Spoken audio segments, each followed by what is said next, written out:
Duna presenta Hablemos en Off con Nicolás Vergara, Consuelo Saavedra y Matías del Río.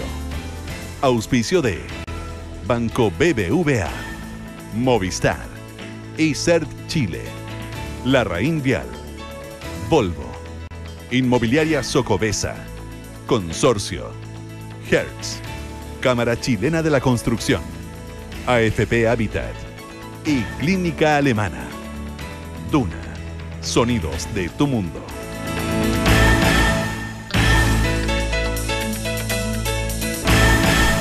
Muy buenos días, ¿cómo están ustedes? Son las 8 de la mañana con 6 minutos. Con 5 dice mi reloj, por suerte. Bien, ganamos. Un minuto más. Saavedra, ¿cómo te estás? Buenos días. Buenos días. Don Matías, ¿cómo le va? Buongiorno tutti. Semana corta, enfoquémonos. Semana corta. Semana corta. Última semana del mes, semana corta.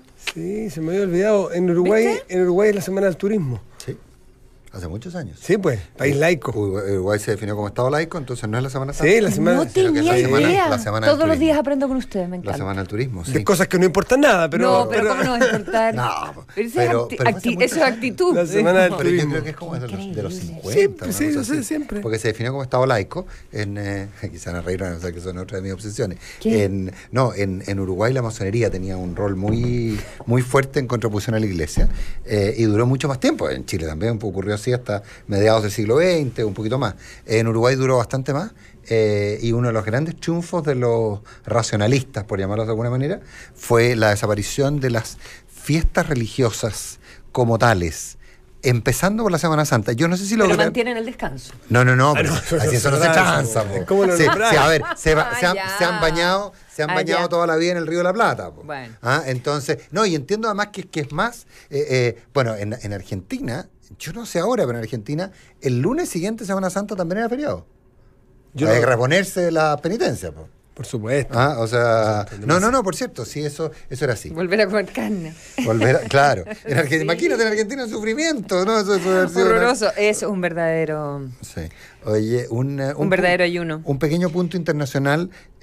Bueno, Carles Puigdemont está retenido y sigue, entiendo, en la condición hasta hace un rato, por la justicia alemana. Recordemos que Puigdemont estaba en un estatus bastante particular en Bélgica, con lo cual básicamente estaba libre de todo mal. Pero ¿Sabes por qué? por un acuerdo. Porque en Bélgica no es delito por lo cual se le acusaba. Exactamente. Entonces estaba en capilla inteligentemente. Claro. Y cometió el error de ir a Finlandia, me parece. Claro, no. Pero claramente no es un error, porque él tenía Bueno, claro. programada una charla, un encuentro con otros parlamentarios en Finlandia, pero claro. justo el viernes se conoce que finalmente España quería activar... Por lo que yo leí, estaba siempre activa. Lo que pasa es que una condición para que las órdenes estén activas es, como decía muy bien Matías, que el delito por el cual se te persigue sea delito en ese país. O sea, por ejemplo, si tú eres polígamo y hay una orden internacional de búsqueda, lo más probable en ningún país árabe te van a extraditar porque no es delito, es decir, que tiene. Entonces, esa es la lógica. En Utah tampoco. ¿Ah? Y en Utah. No, en Utah sí. En Utah sí, pero porque te van a decir, se puede, pero para callado. Se puede, pero calladito, te van a decir. Bueno, ¿Cometió un error o quiere forzar algo? no, yo creo que cometió un error. Porque de hecho sale intempestivamente de Finlandia. En el primer avión que encuentra, con la mala suerte que el primer avión que encuentra va a Alemania y no va a Bélgica. Fueron 2 días en que estuvo el fin de Desaparecido. semana como desaparecido, que no sabía Entonces finalmente quiere dónde decir que lo estaba. estaban buscando, porque si tú sabes que estás desaparecido, quiere decir que andaban detrás de él. Claro. Y le caen encima. Y le caen encima y aparentemente cometió el error de, en vez de salir hacia Bélgica, que no tuvo la oportunidad, salió hacia Alemania. Y ahora, el punto práctico es uno, desconocimiento, yo creo que, y segundo, una suerte de soberbia, yo creo. Es que eso es lo que a mí me extraña, No, que no es habiendo pasado tantos meses en esta situación en Bélgica, tropiece con algo tan básico. No puede ser. No puede ser. No puede, está buscando algo. De hecho, inmediatamente ya se sabe cuáles son los escenarios para Cataluña. La gente sale en Cataluña a las calles. ¿Porque la retención en Alemania es más confortable que en Finlandia?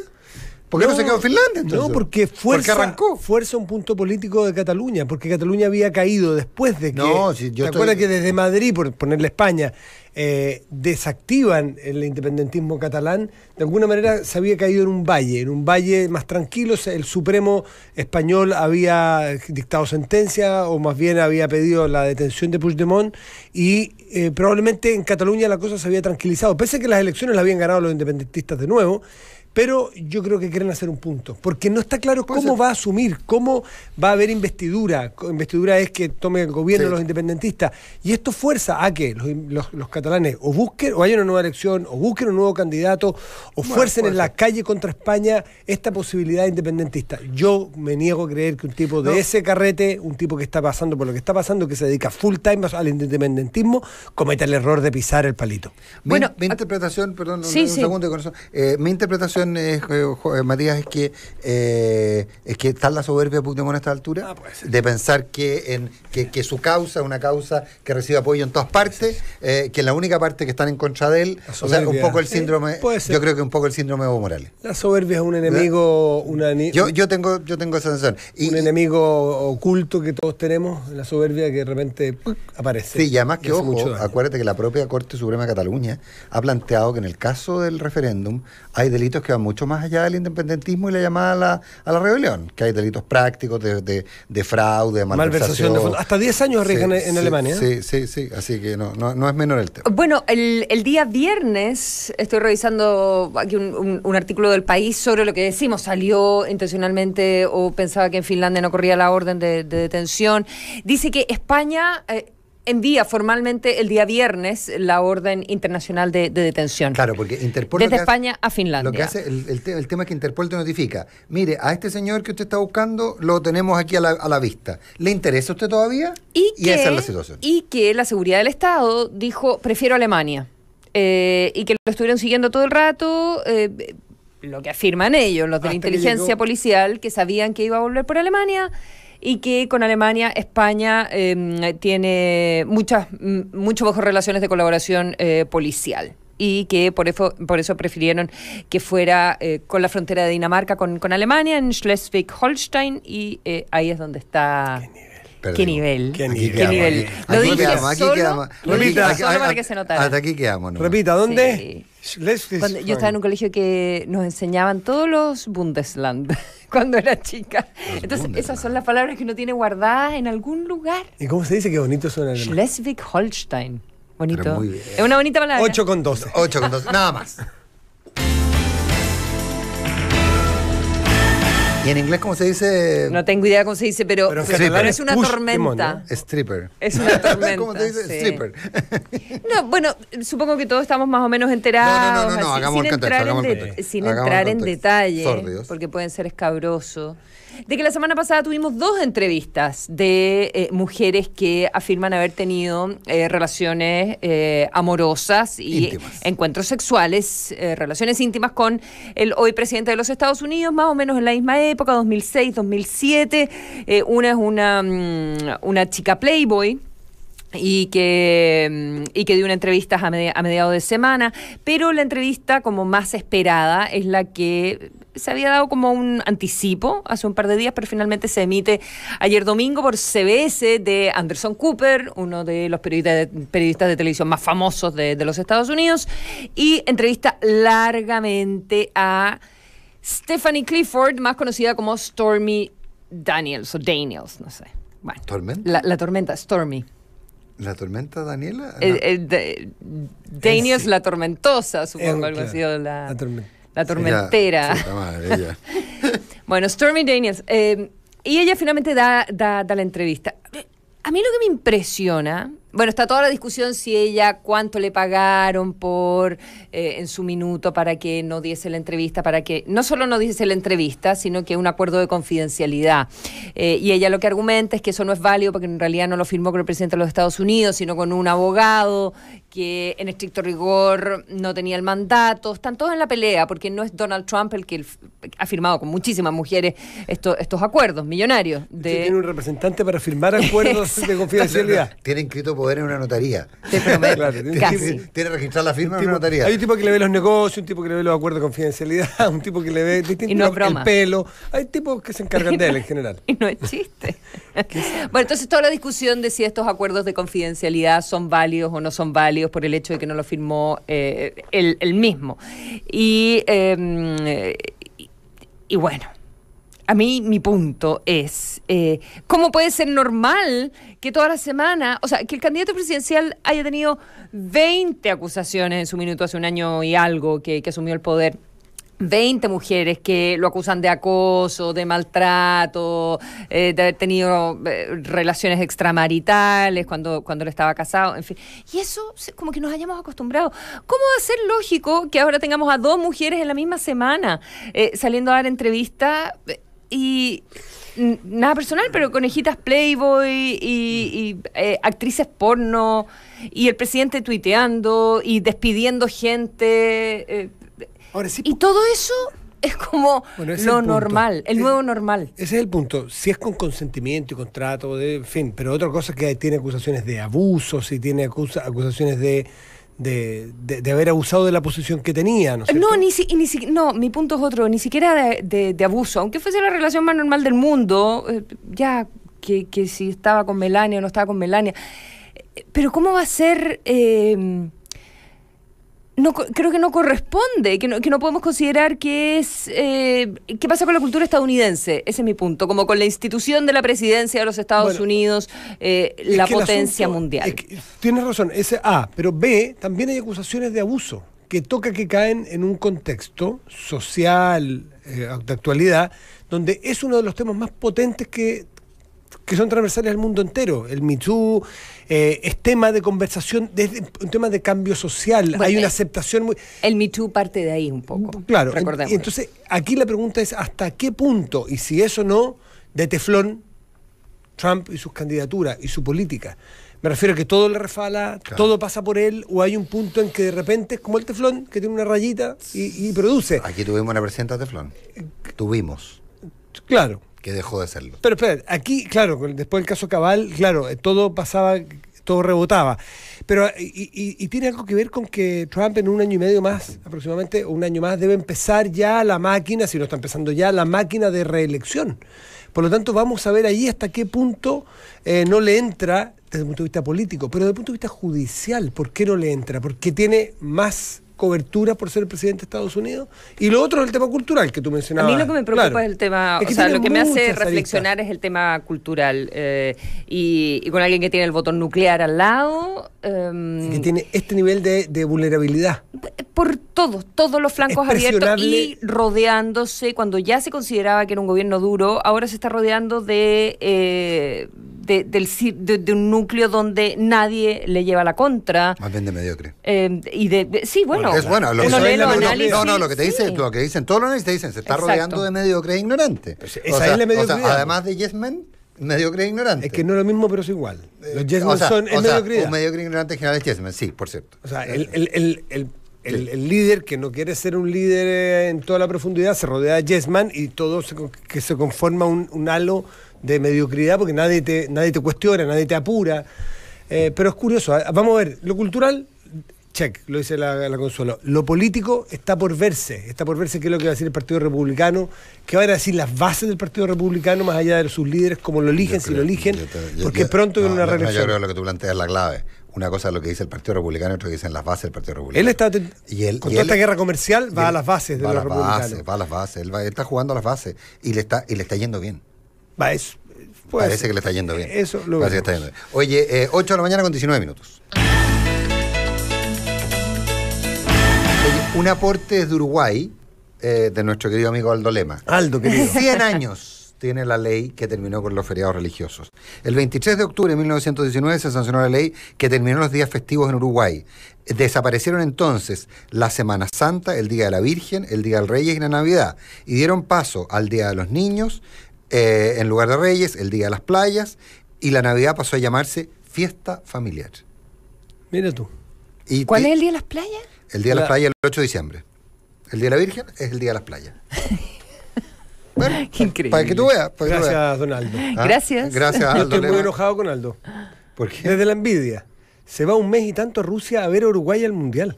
1 mes y tanto. Eso, ¿qué ley es esa? Que le permitió clasificar al Mundial, dices tú. Vamos a poder conversar con él cuando esté en Rusia, vamos a poder llamarlo. Pero va a ser un gran reportero. No, tenemos asegurada la cobertura en Rusia. Desde la República, con Aldo Lema.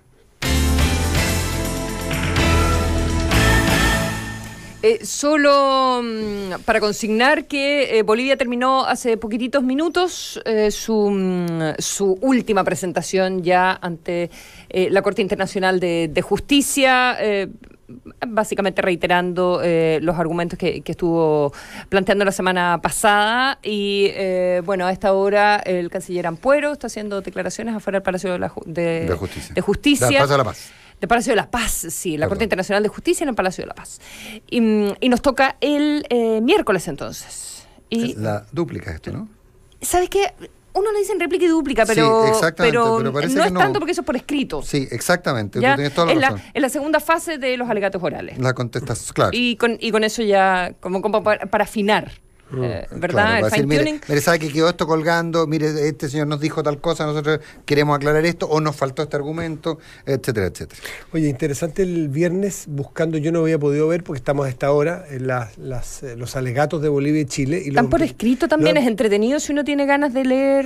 Mira, yo lo empecé, en el sitio de la Corte están, pero, no sé, en 2 horas más aparecen los de esta mañana. En el idioma original. Claro, hay unos en inglés y otros en francés. Depende de lo que habló cada uno de los litigantes. Estuve mirando en YouTube a ver si encontraba algo y no los encontré completos, pero sí encontré algunos programas de televisión bolivianos interesantes con análisis de los matices que hay dentro de Bolivia, porque uno ve la posición frente a La Haya, que ahí todos los gatos son de un mismo color. Eso pasa en Chile también. Sí. Tú ves a Tuto Quiroga, que probablemente no tragan a Evo Morales y tienen que hacer la vista gorda porque frente a La Haya tienen que parecer todos de un solo color. Y los chilenos nos pasa lo mismo. Pero ahí era un análisis de historiadores, de juristas, donde están los matices. Y no te extrañe que si a Bolivia no le va todo lo bien que quiere, a Evo Morales tengo un problema importante porque Bolivia se jugó por reconocer el Tratado de 1904 y establecer que emana de la actitud que ha tenido Chile, política o diplomática durante los últimos 50, 60 años, emana un derecho para Bolivia. Esa es la teoría. Y esa es la teoría relativamente nueva que se fue a jugar en este caso Bolivia a La Haya, y no el Tratado de 1904, no cuestionar el tratado. Y para algunos juristas bolivianos el tema era que el Tratado de 1904 es injusto, no solamente como se originó para algunos, sino además que su puesta en marcha, que su aplicación no ha sido del todo justa, o más bien de que hay espacio político para pedirle a Chile de que revisen algunos términos del Tratado de 1904. Pero una vez que Bolivia, que no fue lo que quiso al principio, Bolivia al principio iba a por el tratado, ahora dice, no, el Tratado de 1904 está ahí, está aceptado, está todo bien. Lo que queremos es que ustedes se sienten a negociar porque nos han dado pie. ¿Se acuerdan que en un principio se habló de los derechos expectaticios? Ese término ya no se utilizó más, pero sí decir, no son expectativas, son derechos los que tenemos nosotros, porque ustedes se han sentado con nosotros en 1950, 1975, muchas veces. Entonces, esa pugna interna de Bolivia de si fue un error táctico dejar 1904 como un check, como un listo, lo aceptamos, es parte de las discusiones. Y me entretuvo ver a un jurista, a un académico boliviano explicar todo este punto. Uno ve desde afuera, insisto, una posición muy única, pero tiene bastantes matices. Y además, los que no se tragan es que Evo Morales, a vista y paciencia de todo Bolivia y de la clase política boliviana, incluso su oposición, que no es poca, lo usa a diestra y siniestra para fines propios. Y eso les molesta mucho y parece que los tiene absolutamente atorados. Oye, hubo enroque de equipo de parlamentarios, ¿eh? Sí, llegó Alamán, Isabel Allende. Alamán, Pablo Mirosevich, Isabel Allende, Ricardo Lagos Weber, me falta alguien. Isaac Cort. De la UDI. Que están ayer. Sí. Oye,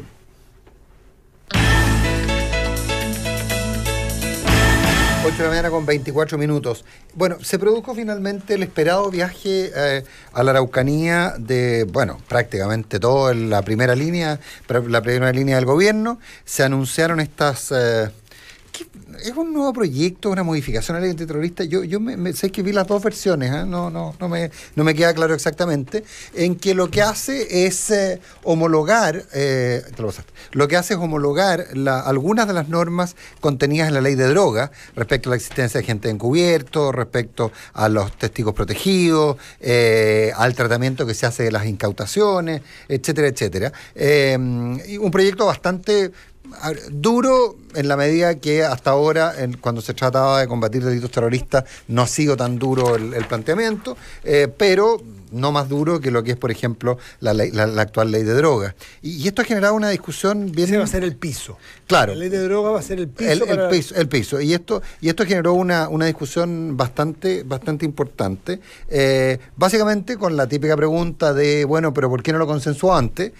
Si uno ve, la verdad, las reacciones, no sé, parece que habría sido una pequeña pérdida de tiempo consensuar. Ayer la ministra Pérez dijo, parece que se le olvida que ellos no gobiernan, digamos, que hubo un cambio, sí, un cambio de gobierno.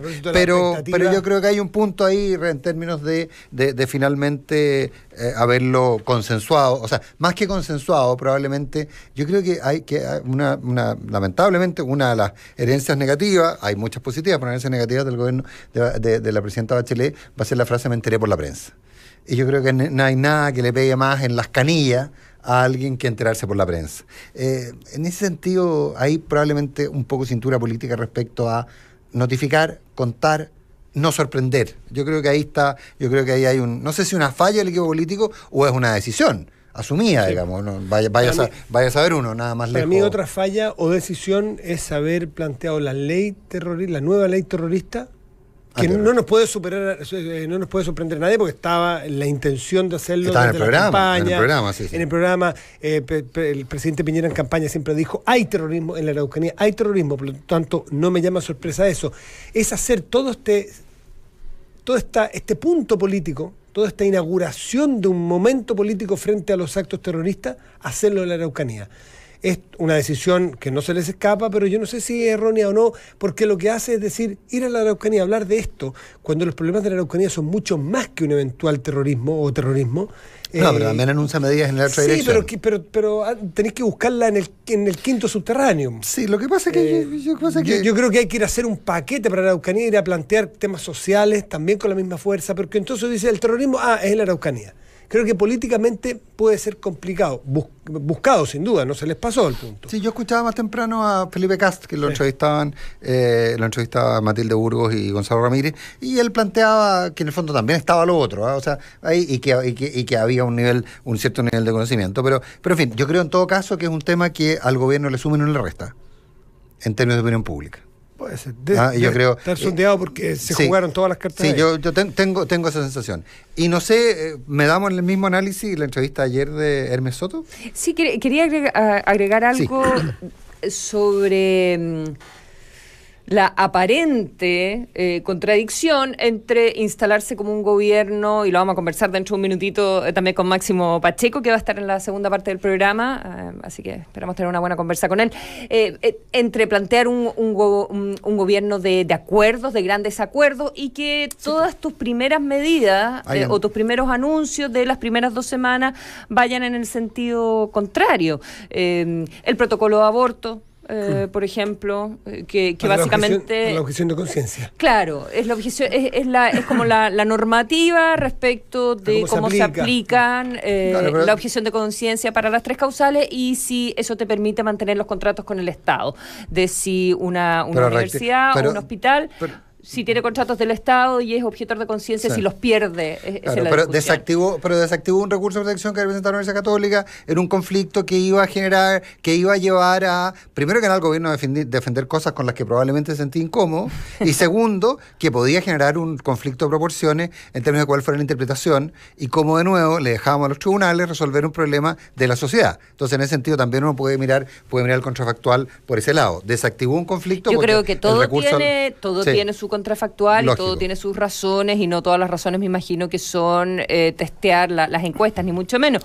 Y también el gobierno tiene que gobernar, y no todo pasa por el Parlamento, pero dicho lo anterior, tienes el protocolo del aborto, tienes la tirada de la cadena al proyecto de la Constitución, tienes todas las reformas a la ley antiterrorista planteadas el viernes, tienes la licitación del Transantiago. O sea, va sumando y sumando cosas que son parte del gobierno, del quehacer de un gobierno que se está instalando, evidentemente, y que quiere marcar sus puntos, pero eso igual me parece que contrasta con decir que iban a entrar haciendo unidad y negociación y unidad que todavía no vemos. Ese es mi único punto. Salvo en inteligencia. donde se ha dicho que, pero tampoco nos consta que se haya armado esta comisión para la reforma de las policías, ¿verdad? Con Arboe, Insulza. El presidente Allende entiendo que hablaba de que Chile era un país de los bandazos, que nos íbamos de un lado a otro. Y eso sin duda que es dañino, porque no puede ser fundacional cada gobierno que Ahora, llegue. él fue protagonista de un gran bandazo. Probablemente. O sea, solo para dejarlo claro, digamos. Ser, pero, era un gran analista en ese aspecto, digamos. Pero eso es dañino, ¿no es cierto? O la retroexcavadora se llamó hace muy poco, y eso es malo, porque es un extremo. Pero el otro extremo es que todo estés en el punto de gravedad del centro de la política donde no nos atrevamos a disentir en nada. Eso puede ser parte de otro problema. Disentir con respeto, disentir escuchándote, pero disentir, porque la gente no se puede confundir quién es quién. Uno tiene que saber las posiciones de A, de B y de C. Entonces hay que jugársela con fuerza, con convicción de tus puntos. Es el tono. Si no es que estemos de acuerdo en todo, es el tono como yo te paso por arriba. Por eso lo te decía. Me enteré por la prensa algo que pega mucho en las canillas. Quizá habría una cosa entre si vamos a tener un gobierno como una agüita tibia, ¿sí? No se avanza. No es el caso, pero no, eso no es diálogo. Y en 30 segundos, que también lo podemos comentar con nuestro polifuncional próximo entrevistado, digamos. Me impresionó la entrevista de Hermes Soto, las cosas que vi. No la vi entera, vi pedazos. Yo la leí entera, el diario La Tercera, la de la televisión no la pude ver, una hora difícil para mí. No, la de La Tercera la leí, la de Canal 13 la... Jugado en algunas cosas que dice La Tercera. Que el tema del poder de inteligencia, es decir, que los únicos que llegaban al generalato eran los que habían pasado por inteligencia, que es algo que entre paréntesis venimos diciendo hace rato, y que no tiene que ver con que lo hayamos inventado, sino que es una versión que habíamos recibido, el kit de la cuestión está en inteligencia y en intendencia, y ese es todo el problema carabinero, y Soto lo reafirma absolutamente. Y que la inteligencia no estaba al servicio de las operaciones políticas, sino que como al servicio de sí mismo. De sí mismo. Que ellos mismos hacían gestión policial con la inteligencia, y no que la inteligencia estaba al servicio de la institución o de las investigaciones. Y cuando dice que el 80% del alto mando ahora sí no han pasado por ninguna de esas otras cosas, y son carabineros de comisaría, fuerte. ¿Será ese el problema de carabineros? Al menos parece que el general Soto opina que es así. 8:32. Aunque no lo creas, reencantarse de marzo es posible con la cuota perfecta de BBVA. Pide hoy tu crédito de consumo de 5 millones en 48 cuotas de 149.500, ideal para refinanciar tus deudas o para lo que tú quieras. Conoce las condiciones y montos en promoción en bbva.cl. BBVA, creando oportunidades. Administra el Wi-Fi de tu negocio y atrévete a más. Con Movistar Empresas, contrata el nuevo Pack Pyme Duo con Smart Wi-Fi por 38.990 pesos al mes por 6 meses y obtén fibra Movistar de hasta 300 megabits por segundo de velocidad, además de minutos a móvil y fijos. Movistar elige todo. Pensando en digitalizar tu empresa, conoce ISEP Chile, firma y facturación electrónica, contratación remota y biometría facial, entre otros servicios para potenciar tu negocio. Contacta ISEP al 236-07175 o ingresa a www.e-serchile.cl.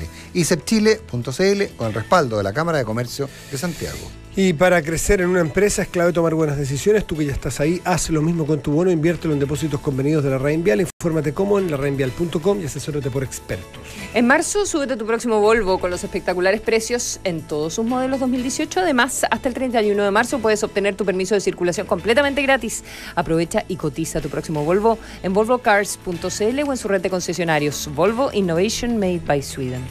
En la Dehesa existe un antes y un después con Casa Híbrida de Vista Los Bravos, un proyecto único con casas de 233 a 315 metros cuadrados en amplios terrenos de hasta 1.100 metros cuadrados. Descubre los nuevos pilotos de Casa Híbrida, donde los espacios dejaron de ser lo que son.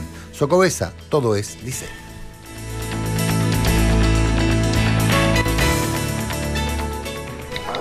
Amor, ¿qué estás haciendo en el celular?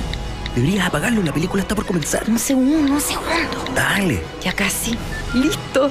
Crédito de consumo aprobado y depositado en la cuenta. ¿Qué tal? No. Si tú estás siempre en el celular, nosotros también.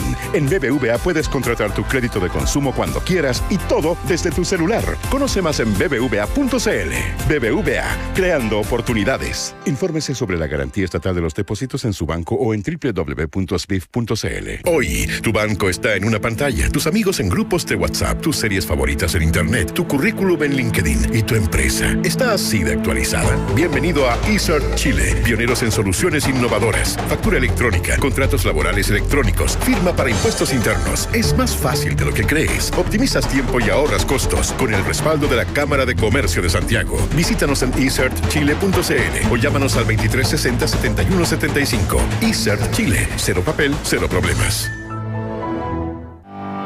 Puedes escapar de marzo y avanzar más rápido. Puedes escapar de marzo y llegar hasta donde quieras. Puedes escapar de marzo y manejarlo a tu antojo. Escápate de marzo en tu próximo Volvo. Aprovecha los espectaculares precios en todos nuestros modelos 2018. Cotiza en volvocars.cl o en nuestra red de concesionarios. Volvo. Innovation made by Sweden.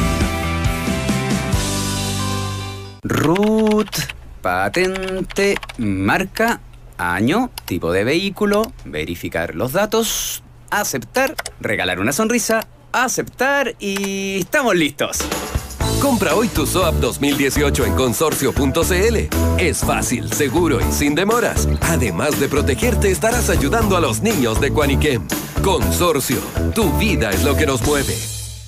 A los 12, Germán Silva se fue de Antofagasta. Hoy con 42 vuelve a recorrerla. Él ha crecido y su ciudad también. Caminaba con mi familia por allá y esto era un muelle. Antofagasta la verdad que ha cambiado muchísimo. Es lindo ver que la ciudad ha estado creciendo, desarrollándose. Cuando la ciudad progresa, progresamos todos. Por eso los constructores trabajamos para impulsar el desarrollo del país. Cámara Chilena de la Construcción. Obra de constructores. Obra de todos.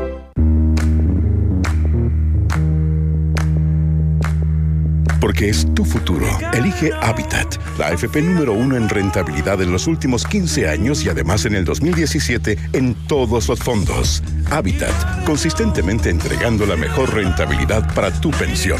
Compruébalo en www.afphabitat.cl.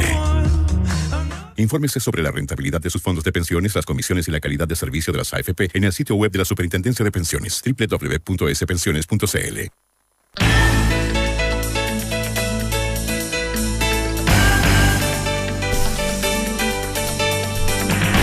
La app Consorcio responde rápido, con ella puedes pedir asistencia 24/7, seguir el móvil por GPS y hacer el denuncio de tu siniestro, estés donde estés. Descarga hoy la app Consorcio. Consorcio, tu vida es lo que los mueve. No importa si quieres descansar en las playas del norte o en las termas en Semana Santa o tu próximo fin de semana, lo importante es aprovechar la tarifa súper rebajada de Hertz Rentacar desde 23.900 pesos diarios, IVA incluido, y además acumulas millas Latam Paz. Si la ciudad progresa, todos progresan. Por eso los constructores de Chile trabajan día a día para seguir aportando al desarrollo del país. Cámara Chilena de la Construcción, obra de constructores, obra de todos. ¿Sabías que hay una AFP que es número 1 en rentabilidad en todos los fondos en los últimos 15 años? AFP Habitat ha entregado los mejores resultados en 15 años y en 2017. Porque es tu futuro, elige Habitat, consistentemente entregando la mejor rentabilidad para tu pensión. El programa ProDeporte de Clínica Alemana ofrece un chequeo preventivo a valor preferencial con 50% de descuento, diseñado para evitar lesiones o condiciones médicas que afecten el desempeño deportivo, válido hasta el 30 de abril. Clínica Alemana, si es tu salud, es la alemana. 8 de la mañana con 38 minutos, hablamos en off en Radio Duna. Ya lo anunciábamos previamente, está con nosotros Máximo Pacheco. ¿Qué tal? Buenos días. Hola, buenos días. Máximo Pacheco, ex ministro de Estado, miembro ahora del Instituto de Políticas Públicas de la Universidad Católica. No, Centro de Políticas Públicas. Exactamente. Es que hay tantos que me pierdo. Y director en el DUOC. Así que estoy... miembro del Consejo del DUOC. Miembro del Consejo del DUOC, exactamente. Del ex Departamento Universitario Obrero Campesino. Profesor de la Escuela de Gobierno de la Universidad Católica. Y también miembro del Consejo del DUOC. Ex ejecutivo. Y director de TVN, que si hablamos de este tema será Nico el único interlocutor por razones obvias. Bueno, ¿por qué no se van entonces? No, nos vamos después. ¿Vas a partir por TVN? Vamos a hablar solo de TVN. ¿Hay algún otro tema? Haberlo sabido. No hubiéramos venido con Por lo Matías. menos puedo decirle que estoy muy orgulloso de haber sido nombrado por el Senado de manera unánime y transversal, con intervenciones de 12 senadores, que creo que fue algo muy importante para asumir ese cargo. Máximo Pacheco, para partir hablando de TVN, para partir hablando de política y de lo que está ocurriendo, no sé si vieron ayer las declaraciones de Camilo Escalona, miembro del Partido Socialista, partido del cual tú militas también. ¿Sigues militando? ¿Te refichaste? Absolutamente refichado y con las cuotas al día. Con las cuotas al día del Partido Socialista. Dice que él no es un exégeta ni tampoco, ¿cuál es la palabra que usa exactamente? Que es un gran... No es promotor la palabra. No, él dice que él va a ser un exégeta del legado de Bachelet. Del legado de Bachelet. O sea, que hay, eso abarca todo, digamos. Dice, el legado de Bachelet es de Bachelet, eso es lo que él está diciendo. Exactamente. ¿Cuál es tu posición respecto, ya con un poquito más de distancia, con el agua un poco más calma, del legado de Michelle Bachelet? Y si quieres hacer la distinción de Bachelet 1 y Bachelet 2. No, yo me quiero quedar con esta presentación que tú hiciste de las aguas calmas. Porque hace 6 meses en este país hablábamos de que si salía elegido uno de los candidatos, el país se transformaba en Venezuela. Y si salía el otro candidato, este país iba a perder todos los derechos sociales conquistados por la gente. Y eso era una exageración, eso no era verdad. Y lo estamos viviendo hoy día. Lo estamos viviendo hoy día donde claramente muchas de las cosas que se discutieron durante el gobierno de la presidenta Bachelet son consenso en Chile. Es consenso en Chile la gratuidad. Yo les contaba que yo soy miembro del Consejo del DUOC. Este año postularon, pero quedaron inscritos como alumnos más de 30.000 personas en el DUOC. De las 30.000 personas que quedaron inscritas en el DUOC, la mitad está con gratuidad. Es una tremenda conquista, eso es algo que hoy día se reconoce como un derecho en favor de la educación técnico-profesional y la educación superior. Temas como la interrupción del embarazo, que generaron tanta tensión y dramatismo en la discusión, unos querían la vida y otros querían la muerte, dejó de ser así para aceptarse como sociedad que tenemos derecho a que las mujeres resuelvan en determinadas circunstancias sobre eso. Por lo tanto, yo me quedo con lo que tú dices. O sea, hoy día tenemos un país distinto tal vez de cómo se instaló el gobierno de la presidenta Bachelet. La presidenta Bachelet se instaló con un Congreso mayoritariamente favorable. Y yo creo que eso marcó de alguna manera el gobierno de Bachelet. Y hoy día el presidente Piñera se instala con un Parlamento donde no tiene mayoría, sino que tiene minoría. Y eso creo que de alguna manera también está marcando la forma en que el presidente Bachelet y su gobierno se están instalando y se están apeando en este tema. Los veo todavía en pleno desarrollo de su instalación. No me atrevería a comentar el tipo de instalación exacta que va a ser porque se están dando señales todavía algo difusas. Pero claramente lo que la presidenta Bachelet le dio a este país en materia de ciertas discusiones que generan consenso, es algo que hoy para definitivamente estar.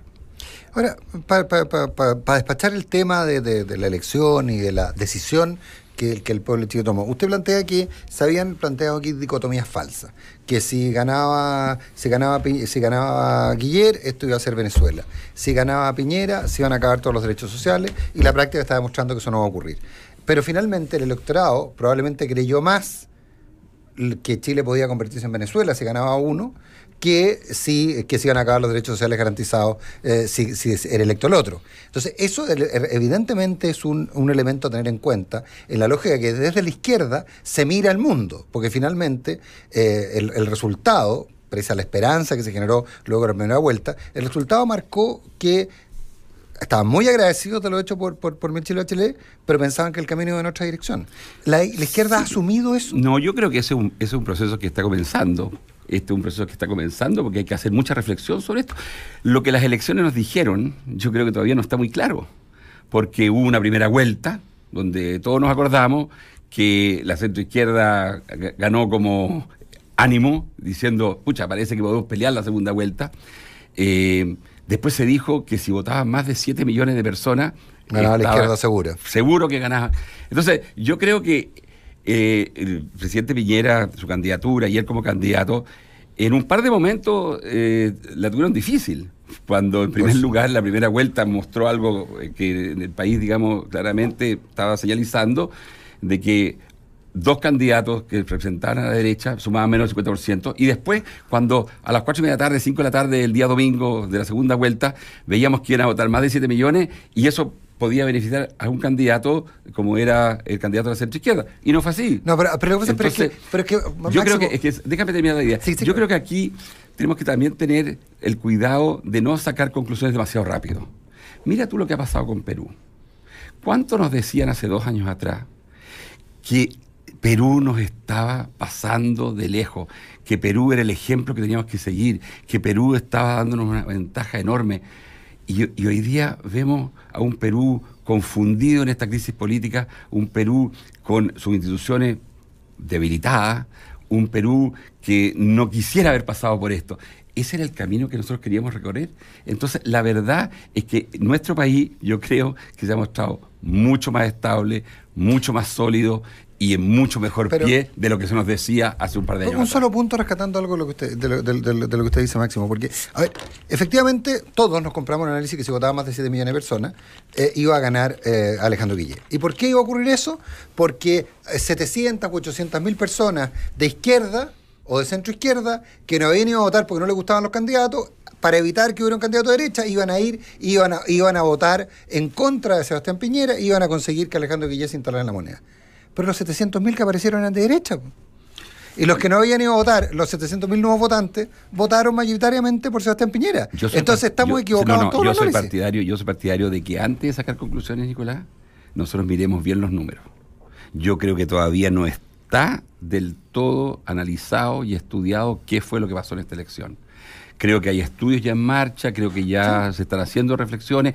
Por eso es que a mí me parece que el proceso de aprendizaje y el proceso de descifrar lo que nosotros obtuvimos como información en la elección presidencial todavía es incipiente. Yo no soy de los que piensa que hoy día podemos sacar conclusiones definitivas. Aquí la sociedad chilena pasó recado, pasó mensaje, le pasó mensaje a los dos lados.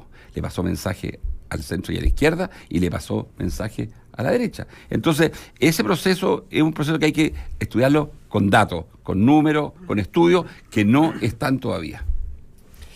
Quisiera, Máximo, saber tu opinión sobre los últimos 10 días del gobierno de la presidenta Bachelet. Muy dolorosos para aquellos que fuimos parte del gobierno y que apoyamos al gobierno. No cabe ninguna duda que el cierre ¿Era el tono que mandaba ese? ¿El que hemos sabido que funcionó? Mira, la política es tan volátil, tan líquida, tan impredecible, que a veces nos da esta sorpresa. Se juntaron cosas que realmente nadie quisiera volver a vivir.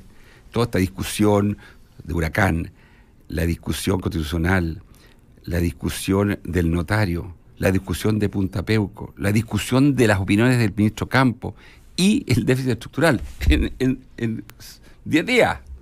Entonces, evidentemente, eso no era parte del diseño y yo creo que fue muy desafortunado, porque dejó un sabor para aquellos que fuimos parte del gobierno, para aquellos que somos simpatizantes del proyecto, un sabor doloroso. ¿Y eso por qué sucede? Porque la política es venidosa. Y porque... ¿Pero es porque alguien tiene que llevar las riendas y ahora cuando quedan 10 días las suelta? ¿O qué? Porque alguien debe mirar o no cabe ninguna duda que si yo tuviese que si yo tuviese que atribuir eso a un factor, diría que se necesita una conducción política sólida hasta el último minuto. Pero porque los primeros 40 días de los últimos 60 días fueron ejemplares. Los primeros 40 días de los últimos 60 días fueron ejemplares. Fueron los desayunos, las reuniones bilaterales, el cambio de mando. Éramos titular en todos los diarios del mundo diciendo, este es un traspaso de mando ejemplar. Y los últimos 10 días... Y mira, y yo creo lo siguiente, es que yo creo que en parte eso se dio porque el país estaba un poquito aburrido de esta exageración, de esta polarización y de esta caricaturización. Claro, por supuesto. Entonces vino... ¿Pero qué estaba pensando? Se abrieron las urnas y salió este otro país que quería realmente... No, bueno, pero en los últimos 10 días máximo lo que pasó, tú dices falta de conducción. ¿Aquí cada uno hizo lo que quiso? No, mira, yo no soy parte del gobierno en ese momento y me parecería muy impropio de mi parte. No, pero tú afirmaste que había habido falta de conducción. No, yo creo que lo que me preguntó Consuelo, ¿qué es lo que aquí podíamos sacar como conclusión? Yo creo que lo primero es que cuando uno gobierna, la primera prioridad es tener conducción política, robusta, sólida y hasta el último día. Y esa es... ¿A quién le corresponde eso? Bueno, la conducción política siempre en los gobiernos está en manos del comité político. Del comité político. Y esa cuando tú fuiste ministro, no estabas en el comité político, pero participabas, me imagino. No, y me convidaban y claro, me porque eras parte. Era muy activo. Exacto. ¿Cómo operaba? Porque el mito está que los que operaban en el círculo de la presidenta, no necesariamente los ministros, que había una suerte de poder en la sombra de Ana Lí Uriarte, de los asesores de allí del segundo piso. ¿Esa es tu experiencia o no? ¿Había ministros? No, yo creo que los gobiernos son equipos muy diversos, equipos muy amplios. Yo era un ministro que al principio pensé que era un ministro técnico, porque la electricidad suponía que era técnica. Después me di cuenta que era claramente un ministro social, porque la cuenta de la luz a la gente le importa mucho.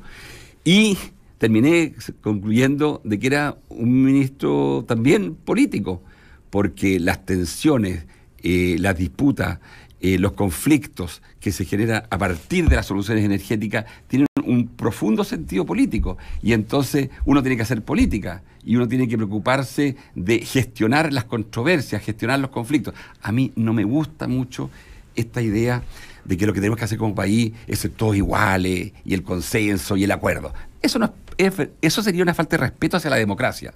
La democracia es que la gente elige quién gobierna y quién es oposición. Nosotros éramos gobierno, ahora somos oposición. Es bueno que así sea, porque es bueno para los gobiernos tener el contrapeso y el contrabalance de una oposición. Y por lo tanto, cuando a mí me llaman a decir que todos tenemos que ser iguales, que todos tenemos que acordar todo y que la controversia es mala, yo digo que estamos completamente equivocados, que eso no forma parte del juego democrático. Como profesor de la Escuela de Gobierno de la Universidad Católica, el curso que vamos a dar, digamos, con Diego Lazo el próximo semestre para el magíster de políticas públicas, la política de las políticas públicas.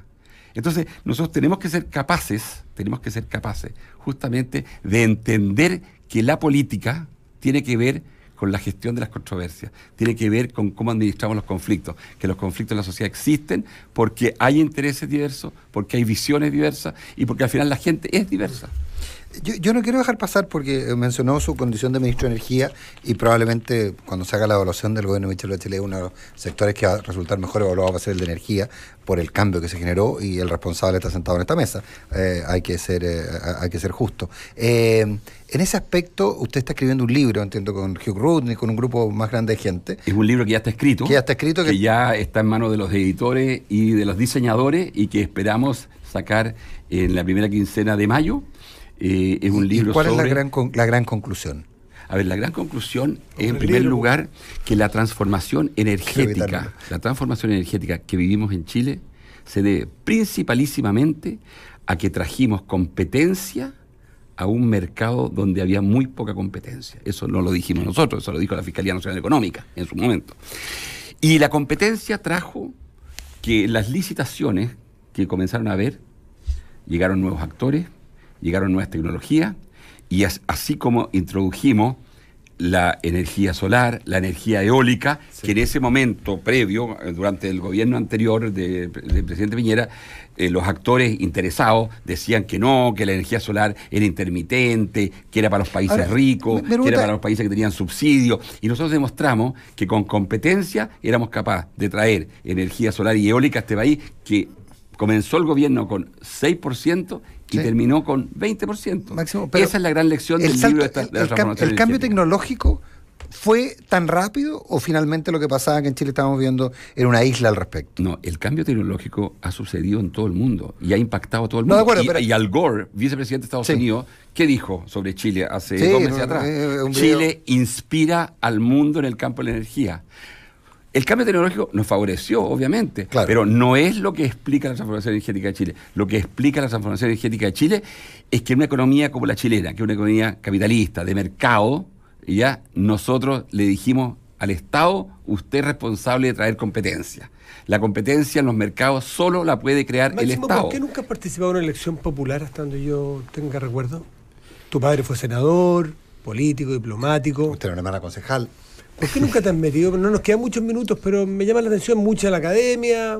No, yo he estado principalmente, digamos, en el mundo privado, en el mundo ejecutivo, corporativo. Luego he ocupado cargos en empresas públicas, en Codelco, en ENAP y hoy día en Televisión Nacional. Soy una persona que... ¿Te gustaría a futuro? Definitivamente sí.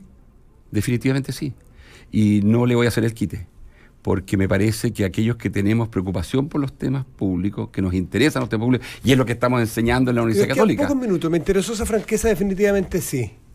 El Partido Socialista tiene un vacío de liderazgo importante. Me imagino que no van a ir a buscar a la presidenta Bachelet por tercera vez, porque ella ha dicho no quiero volver aquí, y van a surgir legítimamente muchas cuerdas para un trompo. ¿Te gustaría ser parte de esas cuerdas para eventualmente una candidatura presidencial? Mira, yo no le voy a poner apellido a la candidatura, solo voy a decir que cuando uno está interesado en los asuntos públicos, cuando uno cree que puede hacer una contribución en los temas públicos, uno tiene que estar disponible para ese tipo de situaciones, que son costosas desde el punto de vista de la calidad de vida, que son costosas desde el punto de vista de los agravios y desagravios que uno pasa, pero que al final también uno tiene que ser consistente y consecuente.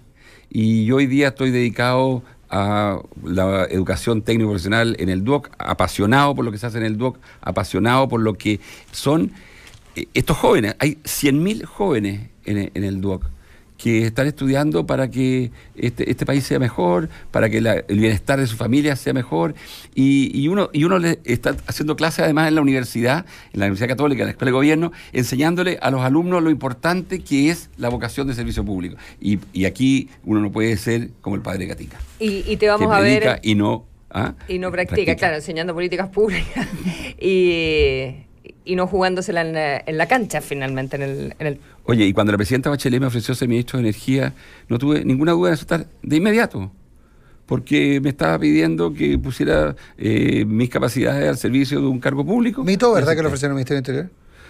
Mito. ¿Que le ofrecieron al Ministerio de Hacienda? Mito. ¿Le ofrecieron algo? Energía. ¿Y después de eso? Energía. Está demostrando sus dotes políticos. Está aprendiendo. ¿Estamos hablando del gobierno de Bachelet? ¿Estamos hablando del gobierno? No, Bachelet. Nunca tanto. No. Pero si yo soy oposición, y eso es importante decirlo, la oposición es muy importante en el sistema democrático. Y no se nos llame acuerdo porque son buenos los acuerdos. Lo bueno es la discusión, el diálogo, la participación y finalmente que se recojan las buenas ideas de todos. Espérate, como al final de los talk shows, ¿Frente Amplio o Democracia Cristiana? Los dos, pues. Absolutamente. ¿La cuadratura del círculo? No, si no hay ninguna cuadratura del círculo. O sea, a nosotros se nos dijo cuadratura del círculo en la época de Pinochet, cuando llamábamos a votar no y se decía que había 17 partidos y eso era imposible, que eso era el desgobierno mismo.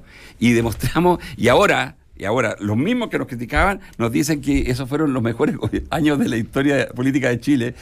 Entonces, sí, construir acuerdos se puede, y yo quiero decirlo en mi calidad de ex ministro de Energía, porque cuando yo asumí como ministro de Energía, Chile estaba en una situación pero muy difícil en el campo energético, en parte porque no había acuerdos, en parte porque estábamos en las trincheras, y fuimos capaces de construir una política pública con diálogo, con participación, con legitimidad social y con disciplina de ejecución. ¿Qué significa disciplina de ejecución? Que las cosas se hagan y se hagan bien. Vamos, lo próximo lo invito a un programa que estemos los dos y hablamos de Televisión Nacional. ¿Le parece? Encantado, y estoy súper motivado con el canal de todos los chilenos. Estoy en un proceso interesantísimo de inducción para entender todo lo que está pasando en TVN y espero entonces poder incorporarme al directorio lo antes posible para de esa manera poder... ¿Todavía no forma parte directamente? Yo en este momento fue aprobado esto por el Senado de manera unánime, con 32 votos a favor, ninguna abstención, ningún voto en contra, y en este momento el decreto está en la moneda y espero que salga lo antes posible. Es verdad, yo tengo una copucha, pero no sé si es verdad. Yo sé que una fruta de TVN, ¿es verdad que el nombre estaba mal escrito? Yo no tengo ninguna versión. Pero ¿por qué el decreto? ¿Quién no firmó el decreto? ¿Por qué el decreto no? El decreto tiene que ser firmado por la ministra y el presidente de la República, y después se va a Contraloría. En lugar, gracias Máximo Pacheco. Es que algo raro, porque te que contar en el café. Son las 8:59. Sí, no, Restini está restineando. Bueno, les agradezco mucho tu oportunidad y voy a venir a esta radio cada vez que me conviden. Buenísimo, gracias. Las pirámides de Egipto es el lugar notable que visitaremos. Buen día, buena semana. Buenos días. Gracias.